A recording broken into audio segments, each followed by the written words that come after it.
গন্ডার। গন্ডারকে ইংলিশে বলা হয় রাইনোসেরাস। হরিণ। হরিণকে ইংলিশে বলা হয় ডিয়ার।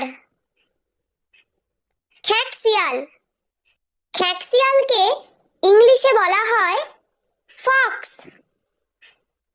ভেড়া। ভেড়াকে ইংলিশে বলা হয় শিপ। জেব্রা।